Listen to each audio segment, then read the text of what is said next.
오늘 함께 읽은 말씀 중심에서 예수 그리스도께서 오신 이유라는 제목의 하나님 말씀 전합니다.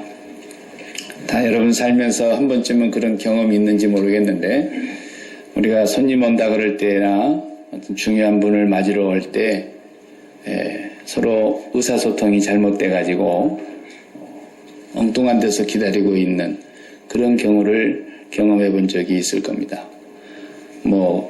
배 타고 온다 그랬는데 공항에 가서 하루 종일 기다리고 있다가 아니 온다는 사람은 안 오고 전화해 봤더니 벌써 집에 와 있는 거예요. 이런 경우를 우리가 살면서 경험을 할 때가 있는데, 오늘 본문을 이해를 하려면 그걸 염두에 두고 보셔야 이 본문을 제대로 볼 수가 있게 되는 겁니다. 예수님께서 공생애를 처음 시작하시고 광야에서 40일 금식 기도를 하시죠. 그 끝나고 난 뒤에 사탄이 와서 시험을 하는데 그 시험을 이기셨어요. 그리고 나서 첫 번째 전도지로 간 곳은 오늘 누가복음을 보면은 어디였습니까? 갈릴리 쪽입니다. 제자들과 함께 거닐면서 갈릴리 바닷가를 중심으로 그 주변의 고을들 가버나움이나 벳세다 이런 데서 하나님의 말씀을 선포했던 첫 번째 지역이 갈릴리니까 거기를 가셨어요. 그래 갈릴리에 가서 예수님께서 이제 비로소 공생애를 시작해서 천국의 복음을 전하시니까 그 얘기를 듣는 사람들이 깜짝깜짝 놀라는 거예요. 우리가 사복음서를 잘 알지만은 듣는 사람마다 우리가 머리털 나고, 쉽게 말해서 머리털 나고 이렇게 은혜로운 말씀을 들어본 적은 없었다. 서기관들도 있었고 율법학자들도 있었고 그렇지만 이렇게 훌륭한 선생님의 강의를 우리가 언제 들어봤냐, 막 예수님께 칭송을 보내는 겁니다. 그런데 이제 거기서 끝나고 두 번째로 어디로 오셨냐, 오늘 우리가 읽은 본문 4장 14절을 보면은 예수님이 30년 동안 잘하셨던, 태어나기는 베들레헴에서 나셨지만 거기에 있는 헤롯 왕이 너무 잔악하게 백성들을 폭정을 하니까 갈릴리 나사렛 쪽으로 가셔서 잘하셨단 말이죠. 거기서 30세를 사셨으니까 굉장히 오래 사신 거예요. 약기만 와서 30년 넘으신 분들만큼 산 거예요. 그 예수님 거기서 이제 두 번째로 복음을 전하시려고 고향에 가셨어요. 그러니까 고향의 사람들이 벌써 소문 들어서 대강 아는데, 예수님이 그렇게 은혜로운 말씀과 기적과 표적을 나타내셨다는 얘기를 들었으니까 이 나사렛 동네 사람들도 예수님이 이제 기대가 되지는 않겠어요? 안식일이 됐어요. 예수님이 성전에 들어가셨어요. 그 성전에는 성경 말씀을 관리하고 있는 이 사환이 있단 말이죠. 두루마리 성경이죠. 둘둘둘 말려있는 것을 이렇게 주니까 예수님이 성경을 딱 펴시는데 어디를 폈냐면 이사야 61장이었어요. 오늘 우리가 가지고 있는 성경으로는 이사야 61장에 해당되는 그 말씀을 쭉 읽으셨어요. 다 읽고 나서 다시 성경 맡은 자에게 주시고는 예수님이 이렇게 서가지고 강론하신 게 아니고 앉으셨어요. 앉으시니까 사람들이 다 예수님께 주목하더라는 거예요. 그때 예수님이 하신 말씀이 오늘 본문에 나오죠. 4장 21절 말씀입니다. 이에 예수께서 그들에게 말씀하시되 이 글이 오늘 너희 귀에 응하였느니라 하시니, 그들이 다 그를 증언하고 그 입으로 나오는 바 은혜로운 말을 놀랍게 여겨 이르되. 여기까지는 좋았어요. 오늘 내가 읽은 이사야 61장 1절의 말씀이 너희 귀에 들렸는데 그것이 이루어졌느니라, 이렇게 설교를 하신단 말이에요. 그럼 무슨 말이겠어요? 그 말이 이사야 선지자는 예수님 오시기 전에 거의 700년 전에 하나님의 종으로 활동했던 선지자인데, 그 선지자의 입으로 하나님께서 증거하시기를 주의 성령이 내게 임하셨으니 내게 기름을 부으사 가난한 자에게 복음을, 포로된 자에게 자유를, 갇힌 자에게 노임을, 눌린 자에게 해방을 주려고 주의 은혜의 해를 선포하게 하려고 보내실 거라는 그 메시아의 예언이 예수님이 읽으면서 이 주인공이 나야, 그 말 아니겠습니까? 오늘 너희 귀에 들린 이 말씀이 이루어졌느니라. 이러니까 사람들이 야, 저분이 메시아란다. 저분이 이사야 선지자에게 약속한 그 예언자, 선지자, 큰 선지자, 우리가 기다리던 그리스도란다. 깜짝 놀랐어요. 그리고서는 그 다음 말이 뭐라 했어요? 이 사람이 요셉의 아들 아니야? 30년 동안 자기들하고 같이 살았어요. 어릴 적 같으면 우리 같이 뭐 딱지치기도 같이 했을 거고 구슬치기도 같이 했을 거고 그런 식으로 놀았다면은 예수님하고 같이 자란 사람들이 기가 막혀. 저 사람 저 아버지가 요셉이고 우리가 같이 놀면서 같이 자랐는데 지가 그리스도래. 이런 얘기를 한 것이었어요. 갈릴리의 분위기와는 완전히 딴판인 거죠. 너무 잘 안다는 거예요. 예수님에 대해서. 그 선지자가 고향에 가면 대접을 못 받는다는 예수님의 그 말씀이 지금 그 상황이 된 거예요. 예수님이 굉장히 사실은 화나셨어요. 역정을 내셨어요. 굉장히 신경질적인 반응을 나타내셨어요. 예수님께서. 그러면서 그때 당시에 돌아다니는 속담 하나를 끌어가지고 와가지고 의사야 네가 남을 고치기 전에 네 자신이나 고쳐라. 그런 말씀 속담을 끌어다가 하면서 빈정대는 말을 한다는 것을 예수님께서 지금 지적하신 거예요. 네가 뭐 갈릴리에 가서 굉장했다며 그러면 네 고향에서도 한번 해봐라. 이렇게 사람들이 예수님에게 빈정거릴 것에 대한 말씀을 지금 하시면서 그 뒤에 우리가 읽지는 않았지만 두 예를 들었지 않습니까? 엘리야의 시대에 3년 6개월 동안 비가 안 올 때 이스라엘 땅에 왜 홀로 사는 과부가 없었겠느냐마는 그때에 그 엘리야가 갔던 집은 사렙다 이방인의 집에 과부의 집에 가서 사렙다 과부를 구원했단 말이에요. 또 아람의 시대에 그 구약 시대에 나병 환자가 얼마나 많았느냐. 그랬지만은 정작 구원받은 나병 환자는 이방인이었던 아람 나라 군대 장관 나아만에게 엘리야 선지자가 가서 고쳤지 않느냐. 바로 이와 같이 너희들이 눈앞에 있는 바로 내가 이사야 선지자가 예언한 주인공인데 나를 알아보지 못하고 나를 빈정거리면서 나를 비웃으면서 이러하니 구약시대에 엘리야가 이방인 여자 사렙다 과부에게 간 것처럼 그리고 나만 장군에게 엘리사가 간 것처럼 오늘 나는 이방인들을 구원하게 될 것이고 너희들은 정작 구원받지 못할 것이다. 이 말씀을 하려고 하신 거예요. 그러니까 그 말을 하니까 유대인들이 그 말을 듣고 있는 동네 나사렛 사람들이 너무 화가 난 거예요. 얼마나 화가 났으면 29절에 우리가 안 읽었습니다만은 예수님을 끌고 갑니다. 어디로 끌고 갑니까? 나사렛 지역에 어느 낭떠러지가 있었던가 봐요.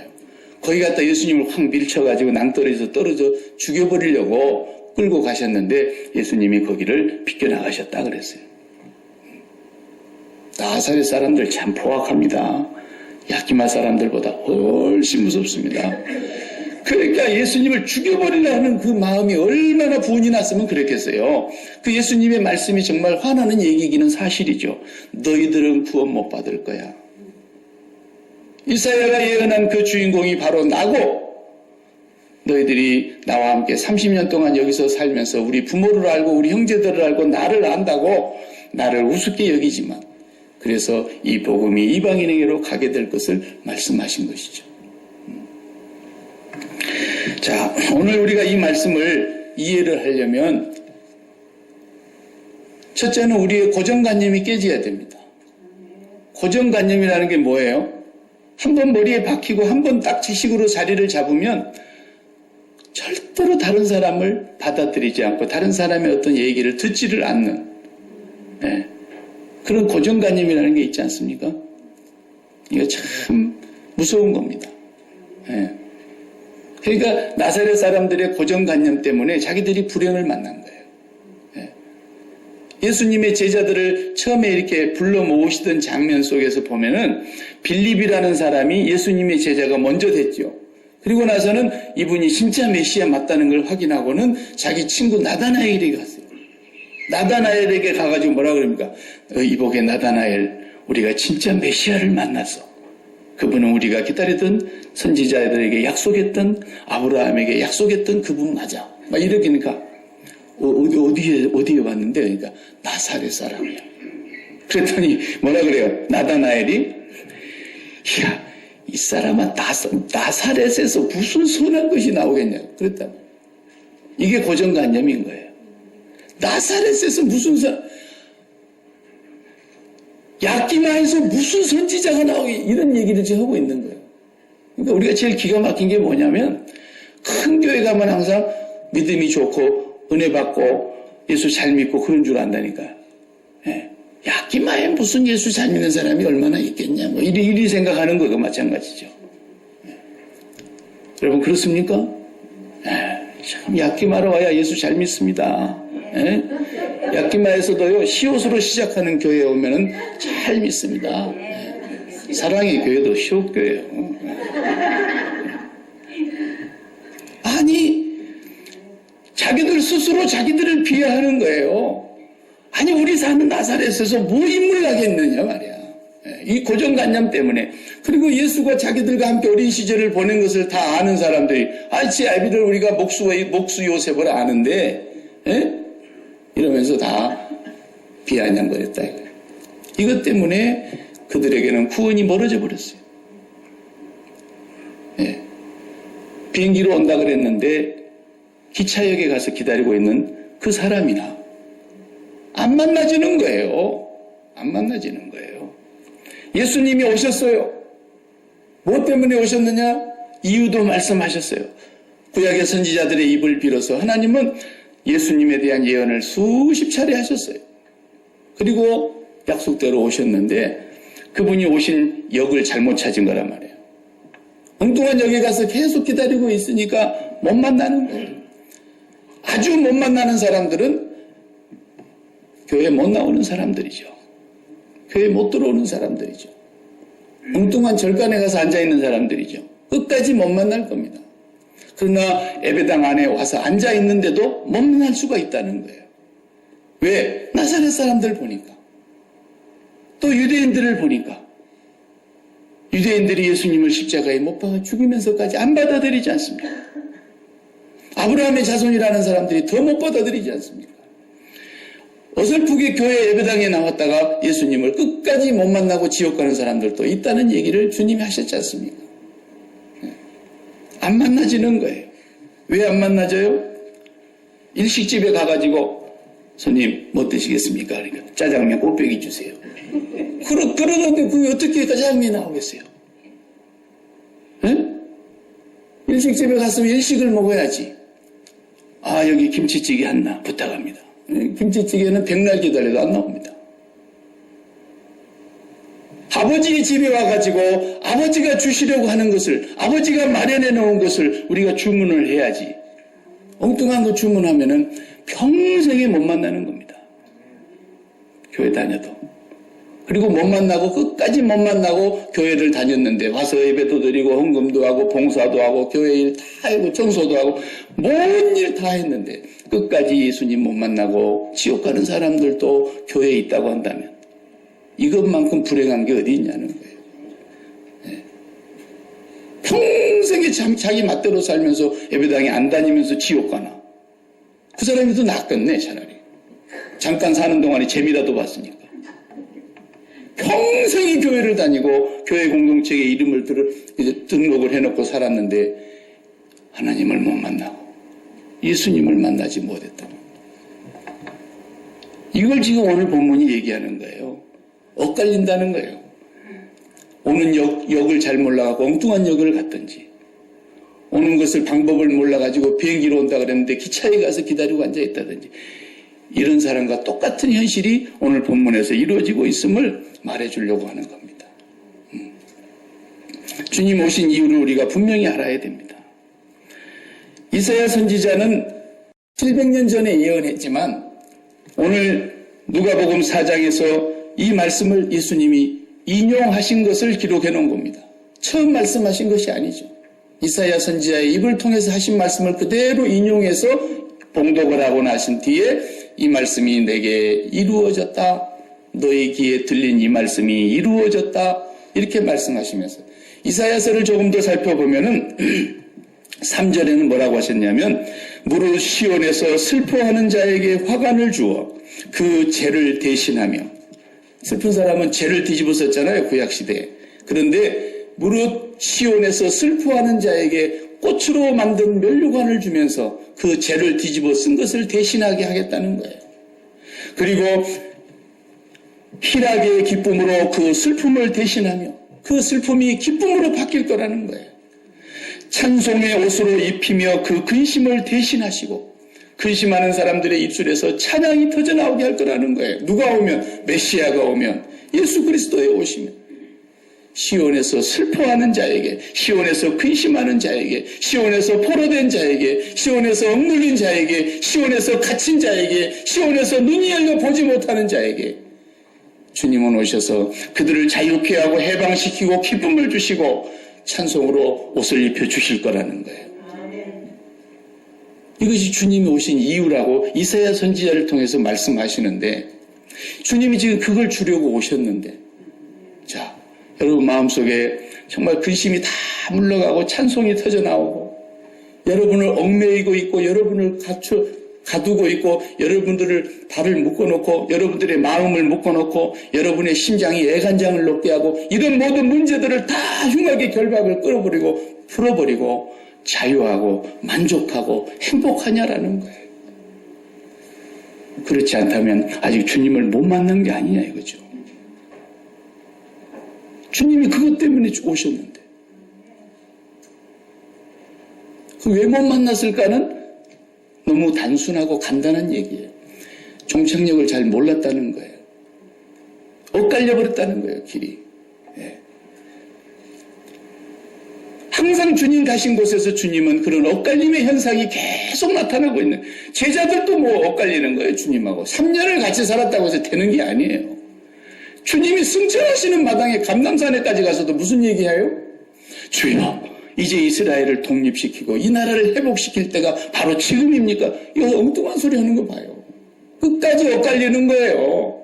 지금 올라가실 양반한테 엉뚱한 소리 하고 있잖아요. 주님이 가신 곳에서 항상 이 엇갈림, 만나지지가 않은 이런 현상들이 끊임없이 반복됐어요. 주님은 오병이어의 역사를 일으켰어요. 그 표적이라 그랬어요. 사인이라는 말이죠, 사인. 근데 그 사인을 눈이 열리지 않았기 때문에 오늘 본문에도 눈 먼 자를 보게 하며 그랬는데 눈이 열리지 않았기 때문에 물리적으로 생리적으로 육체가 시각장애인이란 말이 아니잖아요. 다 눈 뜨고 오병이어의 기적을 보았고 체험했고 받아먹은 사람들인데 그들은 영안이 열리질 않으니까 그 다음날 또 어떻게 했어요? 예수님을 찾아왔잖아요. 예수님이 그냥 임금 됐으면 좋겠다고 막 임금님 되어달라 그러는데 예수님께서는 전부 다 집으로 돌려보내시고 제자들은 배 타고 바다 건너로 건너가게 하시고 그 다음에 하루가 지나는 동안에 밤새도록 주님은 철야하며 기도하시다가 제자들이 밤중에 갈릴리 바다를 못 건너가고 풍랑에서 고통당하는가 걸어서 밤중에 배에 가셨잖아요. 근데 그 다음날 날이 밝으니까 사람들이 막 예수님께 몰려왔잖아요. 아무리 예수님 찾아도 없어. 어제 분명히 제자들만 배 타고 보냈지. 당신 여기 남아있는 걸 봤는데 예수님이 언제 어디로 가셨는지 어제 그 기적을 베푸셨던 오병이어의 기적 현장에 왔을 때 예수님 안 나타났어. 그래서 바다 건너편 혹시 가셨나? 밤중에 넘어가셨나? 와보니까 아니나 다를까 거기 예수님 와 계시는 거예요. 예수님, 우리가 예수님 정말 찾았는데 언제 여기까지 오셨습니까? 그랬더니 예수님 뭐라 그러셨어요? 너희가 나를 찾는 까닭이 떡 먹고 배불러서 그렇지. 그랬잖아요. 그러시면서 하시는 말씀을 하세요. 썩을 양식을 위하여 나를 찾지 말고 썩을 양식을 위하여 일하지 말고 썩지 아니할 양식을 구하라. 그것을 인자가 너희에게 주리라. 주님 오신 건 썩지 않을 걸 주시려고 오신 거예요. 모든 사람들이 주님과 엇갈리는 거예요. 맨날 썩는 걸 찾는 거예요. 썩는다는 것이 뭔 말입니까? 변한다는 말 아닙니까? 변한다는 말은 시간 안에 있다는 뜻이고 철학적으로 얘기하면 공간 안에 있다는 뜻이잖아요. 시간과 공간 안에 매여 있는 우리 인간 가운데 인류 역사 가운데 변하지 않는 게 뭐가 있습니까? 매이지 아니하는 하나님의 말씀을 제외하고는 모든 것이 다 변한단 말이에요.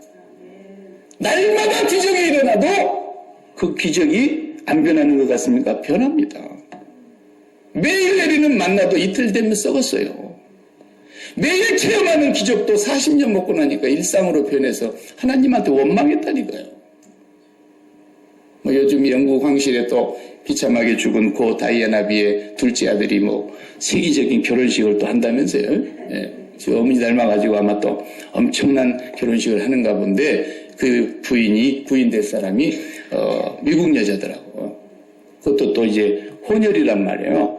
영국 황실에서는 처음 있는 일이에요. 있을 수가 없는 결혼을 지금 하는 거예요, 사실은. 그럼 뭐 어떡합니까? 주를 죽고 못 살겠다는데. 예. 둘이 안 만나면. 행복할까요? 결혼이 영원할까요? 예. 안 해본 사람은 뭔 말인지 몰라도 해보라고요. 예. 예. 돈으로 배부를 수 있어요? 돈이 아무리 많아도요. 한 1년 동안 일 않고 맨날 여행만 다녀봐요. 그때는 집이 그립고요. 김치찌개 생각나요. 아무것도 안 해요. 그거. 네. 가끔 한 번씩 가면 괜찮지만 날마다 돈 많다고 날마다 여행 다녀보세요. 산 거지가 그런 거지가 없어요. 모든 게 불편해요. 네. 집이 최고죠. 네? 그래도 우리가 날마다 집에 사니까 너무 지루하고 그래서 한 번씩 이렇게 일탈해서 밖으로 나가보고 싶고 뭐 그건 괜찮죠. 그러나 시간과 공간 안에서 뭐가 영원한 게 있습니까? 그런데 예수님을 찾는 모든 사람들이 시간과 공간 안에 있는 땅의 것에 매여가지고 날마다 그것을 찾아가지고 그것으로 기뻐하려고 하고 그것으로 자유하려고 그러고 그것으로 해방을 맛보려고 그러고 그것으로 기쁨을 맛보려고 그러는데 주님에게서는 단 한 푼도 안 나와요. 엉뚱한 역에 가서 울고 벌써 주님은 지나가셨어요. 안 만나지는 거예요. 주님은 분명히 말씀하십니다. 포로된 자에게 자유를. 그럼 뭐 전쟁에 포로된 사람을 위해서 오셨다는 말씀입니까? 아니잖아요. 전쟁에 포로된 사람을 위해서도 오시긴 오셔야죠. 그 사람들도 사람이니까. 그러나 육체적인 포로된 자에게서 자유를 주시려고 오시는 것만이 아니단 말이에요. 우리를 자유케 하지 못하도록 우리를 멍매이고 있는 게 얼마나 많습니까? 돈 문제가 나를 마음을 사로잡고 어떤 집은 자식 문제가 사로잡고 어떤 집은 건강 문제가 사로잡고 어떤 집은 사업 문제가 사로잡고 어떤 집은 인간관계의 문제가 사로잡고 미움이 나를 사로잡아서 내가 미워하면 자유가 없고 이게 포로 아닙니까? 이게 눌린 거 아닙니까? 이게 갇힌 게 아니냔 말이에요. 공부 많이 했다고 눈이 자동으로 다 열려서 모든 걸 알아집니까? 박사학위 10개를 갖고 있는 사람도 십자가의 은혜를 알지 못하면 땅에 있는 것만 알지 하늘에 영원한 걸 어떻게 압니까? 끝까지 열리지를 않는 거예요. 주님은 이 땅에 있는 문제로 인하여 얽매여 있고 땅의 문제에 눌려 있고 땅의 문제에 결박당해가지고 옴삭달싹 못하고 살아도 사는 것 같지를 않는 그런 삶을 살아가는 사람들에게 주님이 오셔서 진정으로 하나님을 만나게 해주시려고 오신 거예요. 하나님을 만나고 보면 내가 지금까지 얽매였던 것이 문제가 아니었던 걸 알아요. 내가 지금까지 근심했던 것들이 다 쓸데없는 걱정이었다는 걸 아는 거예요. 하나님을 만나고 보니까 모든 것이 다 깨달아지는 거예요. 그 하나님을 만나지를 못하고 날마다 이 세상 문제를 가지고 와서 주님 이것 좀 풀어주세요. 이것 좀 끌어주세요. 이것 좀 해결해 주세요. 이 사람 평생 주님 못 만나고 끝나는 겁니다. 그렇게 오니까 주님이 십자가에 칵 죽어버린 거예요. 나도 몰라 그리고. 그러니까 따르던 사람들이 기가 막혀. 예수님을 따라서 자기 인생 올인해버렸는데 그분이 죽어버리는 거예요. 그러나 하나님께서는 그를 죽은 자 가운데서 다시 살리시고 이제 하늘로 가는 터널을 뚫으신 것입니다. 너희가 먼저 만나야 될 가장 우선시해야 될 분이 있다는 것입니다. 그분을 먼저 만나면 땅의 문제는 매듭이 풀리게 되어 있다는 것입니다. 하늘에서 풀리면 땅에서 풀린다라는 것입니다. 주님은 그것 때문에 오신 거예요. 그래서 날마다 여러분들이 최우선시 한다는 것이 뭐냐? 그게 여러분이 믿고 있는 대상을 지적하고 있는 거예요. 정직하셔야 돼요. 하나님 앞에서 예수님을 만나려면. 하나님, 내가 지금까지 주님을 최우선시하지 못했습니다. 나는 내 발등에 떨어진 문제, 내 현실, 눈앞에 닥친 문제를 제1의 현실로 생각하고 그걸 우선시했지 않냐 이거예요. 저도 몸이 아파 보니까 알겠더라고요. 내 생애 처음으로 아파 보는 거예요, 지금. 되게 아플 때는요, 우리 박영수 집사님도 경험을 해보셨지만 말이에요. 예? 히드니스톤 저게 안 당해본 사람 말을 하지 마요. 예. 얼마나 저게 아픈 것인지. 그렇게 아플 때는 되는 게 없어요. 이 아픈 것에 마음이 다 쏠려서. 예. 저도 그렇더라니까요.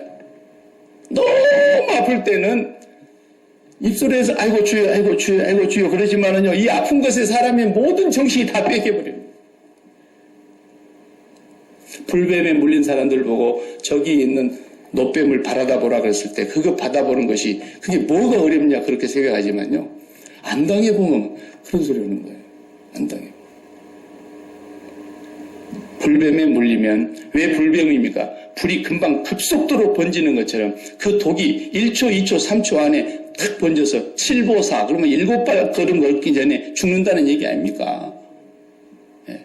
그렇게 독이 퍼져서 막 뚱뚱 부어서 막 죽어가는데 그걸 바라다 본다. 그게 말같이 쉬운 게 아닙니다. 우리의 삶의 문제가 우리를 압박해 올 때 이것 때문에 내가 정말 인생이 이제 종치냐 마냐 이런 문제가 걸려있는 그런 심각한 문제를 만났을 때, 이건 의사도 어떻게 할 수 없단다는 어떤 질병의 문제에 그런 매여 있을 때, 죽음이라고 하는 사슬이 점점 나를 옥죄어 오는 것을 느낄 때, 자식의 문제도 정말 바닥까지 떨어져서 더 이상 어떻게 해낼 수가 없는 그런 지경에 놓여 있을 때, 그때 우리가 그런 문제가 내 삶의 제1의 현실이 되어서 주님을 찾아오는 건 믿음이 아니에요. 그건 부처를 찾아가는 사람들도 똑같은 거예요. 그 삶의 현실에 완전히 사로잡혀가지고 그 문제에 내 자유를 다 뺏기고 내 마음이 얽매여져 있고 그것에 눌리고 있고 그것으로 인해서 갇혀있는 것 같고 성서남북이 다 막혀있는 그 상황 속에서 그 문제에 대하여 십자가에서 죽어야 되는 거예요. 그 문제에 대하여 그리스도와 함께 내가 십자가에 못 박혀야 되는 거예요. 그럴 때에 주님을 만나는 것입니다. 주님 만나는 길은 거기서 만나는 거예요. 십자가 외에 다른 길에서 주님을 못 만나요. 절대로 못 만나요. 십자가 외에 다른 길로 만날 수 있다면 나는 불교도 가겠어요. 십자가 외에 다른 길로 만날 수 있다면 나는 이슬람교도 좋다는 거예요. 그러나 그리스도와 함께 십자가에 못 박혀 죽음을 경험하지 않고는 하나님을 만날 수가 없어요.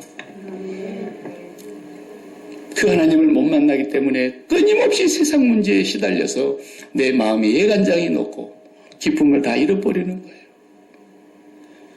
그래서 오늘 본문을 잘 봐야 돼요. 이사야는 정확하게 설명을 했어요. 무릇 시온에서 슬퍼하는 자에게 화관을 주어 죄를 대신하며 그랬어요. 어디서 슬퍼한다고요? 시온에서 슬퍼하는 자라는 말이에요. 그 시온을 그냥 우리가 대충 읽고 넘어가면 안 돼요. 슬퍼한다는 말이 중심이 아니에요. 거기는 시온에서 슬퍼하는 자에게 뭐가 온다는 거예요? 기쁨이 온다는 거예요. 은행 앞에 가서 날마다 울어봐요. 기쁨이 오는가? 왜 울겠어요? 은행 앞에 가서 우는 사람이. 뱅크럽시 당해서 울든지 5만 가지 다 팔아가지고 올인해서 주식을 샀는데 그 주식이 종이가 됐다든지, 그러니까 은행 앞에 가서 통곡하겠죠. 그런 사람이 주님 만납니까? 은행 앞에서 못 만납니다. 장례식장에서 우는 사람이 왜 웁니까? 사랑하는 사람과 이별했기 때문에 우는 거예요. 공항에서도 우는 사람 많습니다. 왜?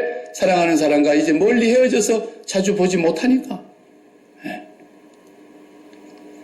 그런 사람들이 예수를 만나는 것 아니에요. 어디서 울어야 된다고요? 시온에서 슬퍼하는 자가. 애통하는 자가 복이 있는데 어디서 애통하는 자가? 시온에서 애통하는 자가 하나님을 만날 거라는 거예요. 시온이 어디입니까? 이 온 세상에 도시가 너무 많으니까 뭐 너무나 많은 도시 우리가 이런 걸 다 알 필요는 없는 거고, 우리 워싱턴 안에도 도시가 얼마나 많습니까? 수많은 도시가 인류 역사에 세워지고 사라지고 세워지고 사라지고 오고 있는데 그 도시 중에 하나, 유일한 하나의 도시, 예루살렘.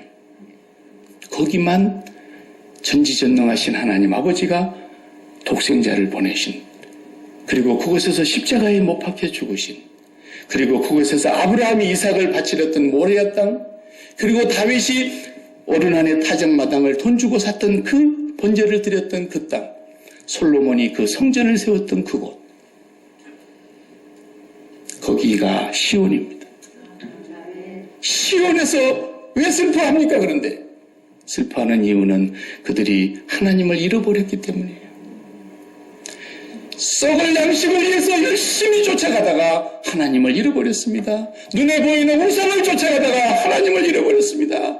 땅에 속한 것을 찾다가 하나님을 버렸습니다. 그래서 성전도 불탔고 나라도 빼앗겼고 모든 것이 다 날아간 그곳을 바라다 보면서 그들은 찬송할 수가 없어서 그 피리를 버드나무 가지에 걸어놓고 시온을 향하여 목 놓아 울었습니다. 하나님을 만나지 못하는 이 슬픔, 하나님이 없는 그것은 모든 것을 다 가져도 가진 것이 아니고 어린아이와 같은 마음이 그런 마음 아닙니까?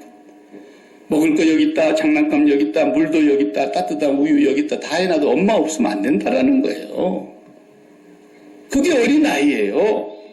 오늘 우리가 이 땅에 있는 모든 것을 다 갖추었다 할지라도 아버지를 만나지 못하고서는 내가 행복할 수가 없고, 아버지가 없이는 나의 인생에 자유가 없고, 아버지가 없이는 날마다 내가 사방에 얽매이고, 아버지가 없이는 내가 너무 눌려서, 아버지가 없어서는 내 인생이 캄캄해서 살 수 없노라고 아버지를 향해서 부르짖는 그 시온의 슬픔을 가진 자만이 예수 그리스도를 만난다는 거예요.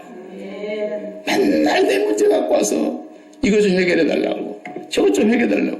그러면 주님이 뭐라 그러는지 아세요? 성령께서는 말할 수 없는 탄식으로 기도하고 계세요. 얘가 눈이 열려지기를 원합니다. 아버지 눈이 열려지기를 원합니다. 우리 주님도 하늘에서 중보기도 하시면서 그러는 거예요. 그렇게 우리가 가져와서 해결해달라고 하는 이 문제에 대하여 십자가에서 내가 죽었다라는 거예요. 너는 근데 어찌하여 그것을 네 마음에 제우선시하냐는 거예요. 너의 현실이 가장 그렇게 시급하고 최우선적인 일이냐?